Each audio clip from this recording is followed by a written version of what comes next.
the Radio Troller Entertainment Podcast channel.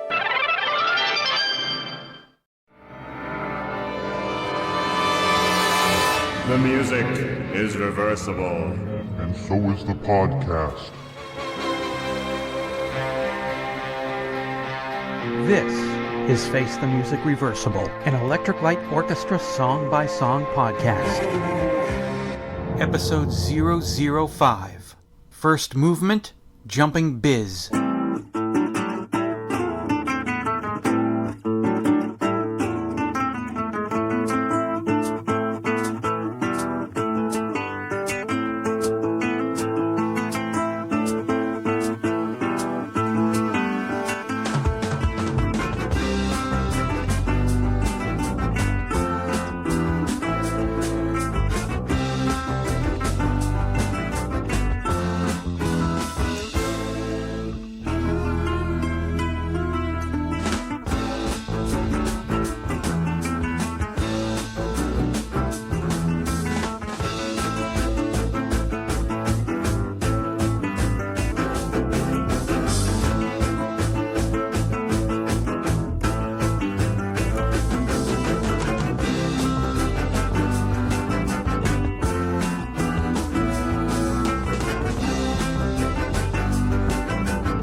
What's that song all about?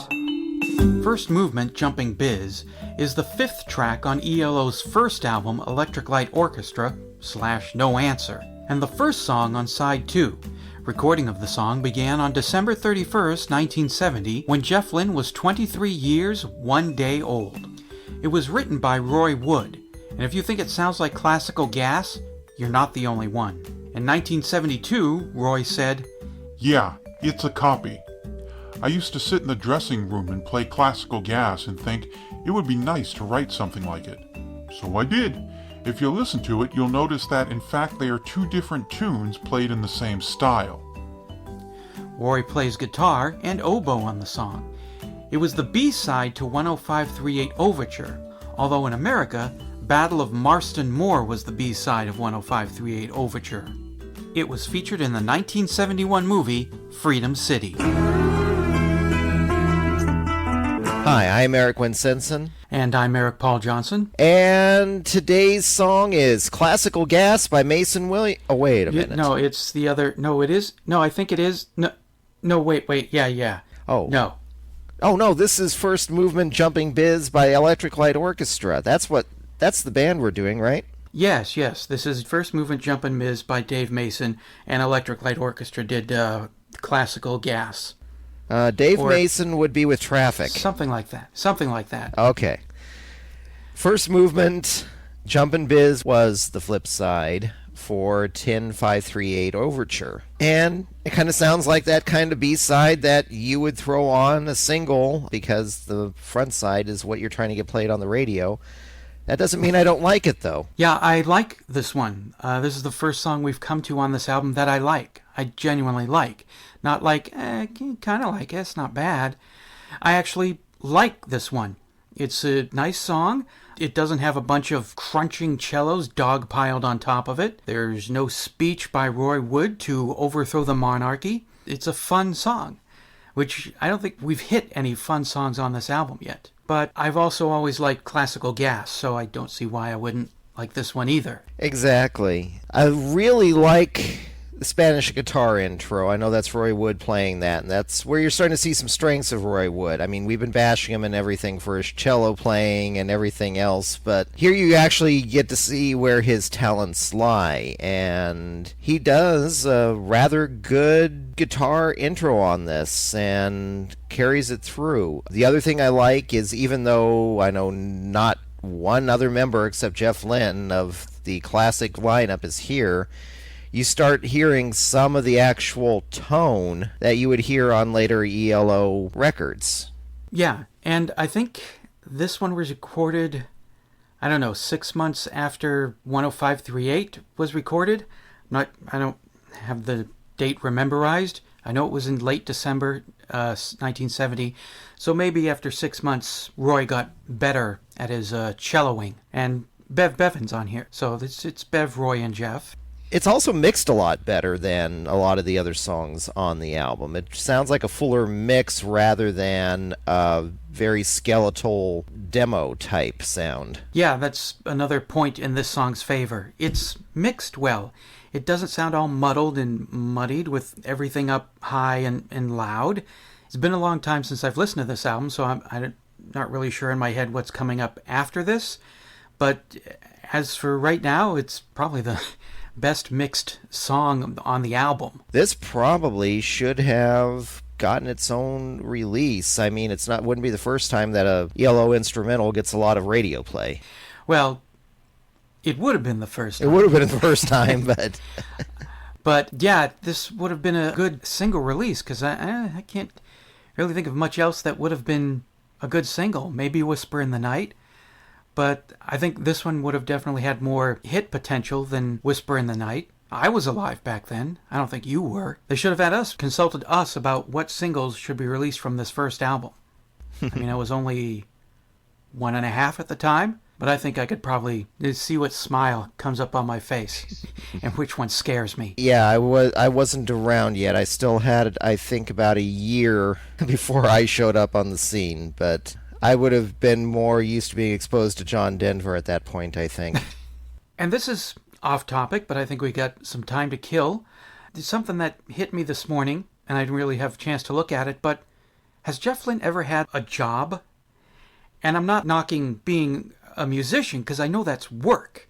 It's not like you just put out a song and then just wait for the money to roll in. You got record executives pressuring you to put out hits, and you got to produce albums, and there's concert tours, and there's interviews, and there's all this other stuff. And solid gold toilets, yeah. And solid gold toilets. That's one of the perks if you're successful, if you can sell enough records. So I'm not saying being a recording artist is not a job, but Jeff had just turned 23 when Jumpin' Biz was recorded. Before that, he was in The Move. Before that, The Idol Race, and I think they had their first album in like 66, 67. Before that, it was Night Riders, and I don't know if they had any albums out. And I'm sure before that, Jeff was gigging with other people around Birmingham. So Jeff Lynne probably got his first recording contract when he was 20 or 19, and has been a steady career in music for the last 50 years. So I was like, did he ever have to work at a store, punch in, deal with a boss? It's just something I wondered about this morning. Well, looking at the history of a lot of people from that era that went into music, a lot of times outside of when they were a teenager, no.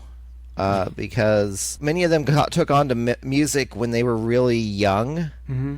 And their parents encouraged it, and they practiced, and they learned, and they joined bands at like 17 or 18, and then by the time they were 19 and 20, they were with bands that were actually releasing singles, and then by the time, say, 23, they're in a stable band that actually is releasing albums and is rather popular, at least in their own home country. I mean, John Anderson of Yes was a milkman for a bit, but then that was like very early 60s, and that was when he was still under 18. Yeah, even Paul McCartney had a job. It was a very brief time between Germany and making it big, where the Beatles kind of split up, and I don't remember what the job was, but I read it in the anthology book, so there was like a couple weeks where Paul had a non-music related job. So, and yeah, I can't really think of a time in Jeff's life, not that I was there with him the whole time, where he probably would have been a bike messenger or delivery boy. Gravedigger? Yeah. Yeah, with the Beatles, that was never a sure thing that they would ever get that popular.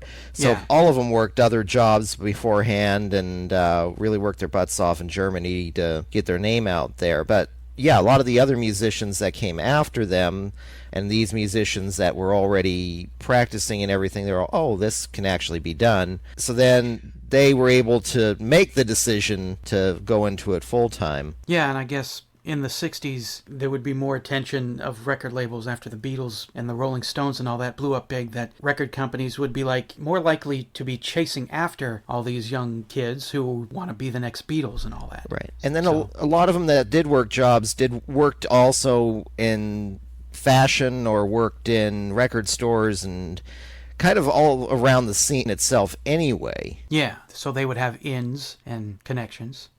Yeah, all right, well. Jeff Lynne. He's been a lucky bastard for the last 55 years or so. I'll take a look at that and see if he ever worked anything. Who knows? He might have been a dentist. I don't know. A 17-year-old dentist.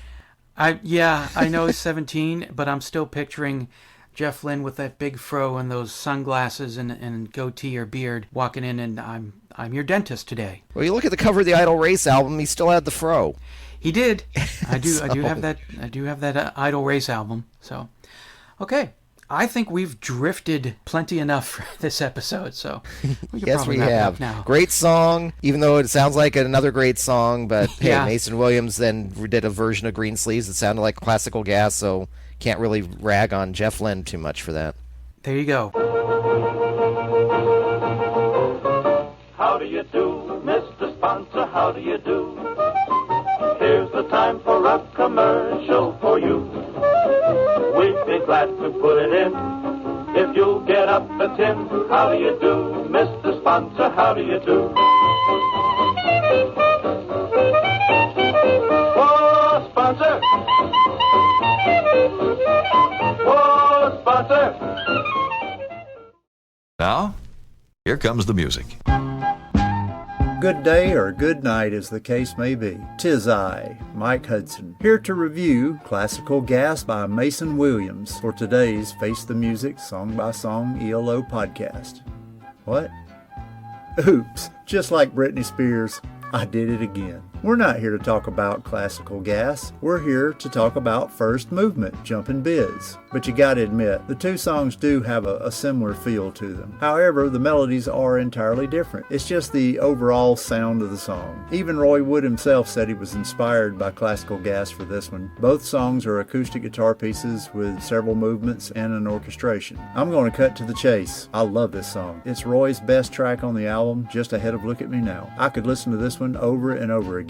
It's playing right now while I'm typing the words that you're hearing me speak. This is the kind of track that should have been on the first E.L.O. album. It's nothing like that cacophony of boredom known as Marston Moore. First Movement was a great way to start off the second side of the first album. I'm not sure what Jeff's contribution to this song was, if anything at all. This might be another song like Look at Me Now, where Roy pretty much plays everything. I'm pretty sure that's Bev on the drums, as the only song I know on this album that Bev wasn't involved with was Marston Moore. I know Roy's playing the acoustic guitar, as he has mentioned before he used to play this in the dressing rooms before their shows. It sounds a little to me like there's another acoustic guitar in the left channel. Perhaps that one is Jeff, or maybe Jeff's playing the bass on this song. But Roy's playing multiple cellos and some of those Roy woodwinds on this one. I don't hear any Steve Woolham violin nor any Bill Hunt horns on this one. All the higher register string parts are done on cello. So again, other than Bev's drumming, I'm not sure who is on this track aside from Roy. I really like what Roy is playing though, on the guitar and the cello, and I don't even mind those woodwinds on this one. It all seems to fit together in a nice little package that's just a hair over 3 minutes long. It's got some great movements in it, and not just the first one. Yeah, I know, that's a bad pun. A dad joke even. But hey, I am a dad, and a granddad, so I get a pass on this one. I've always wondered one thing. Why is it subtitled Jumpin' Biz? Maybe the Erics covered that in their part of the podcast. I don't know. I don't ever recall hearing or reading anything about the subtitle. Well, I guess I've said all I came to say. Until next time, Mike Hudson, out. Like it? Hate it? What does Madeline think? It was funny. Wow, she liked it. Face the Music Reversible is a production of Radio Trolla Entertainment, Assorted Deli Meats Amalgamated. Voicemail 623-850-3375 or email us eloftmpodcast@gmail.com. Subscribe to our YouTube page, the Electric Light Orchestra Podcast channel. You can financially support the podcast at patreon.com/ELOpod or PayPal using the podcast's email address. Or send a check or money order to P.O. Box 1932, Superior, Arizona 85173. Next week, episode 006, Mr. Radio.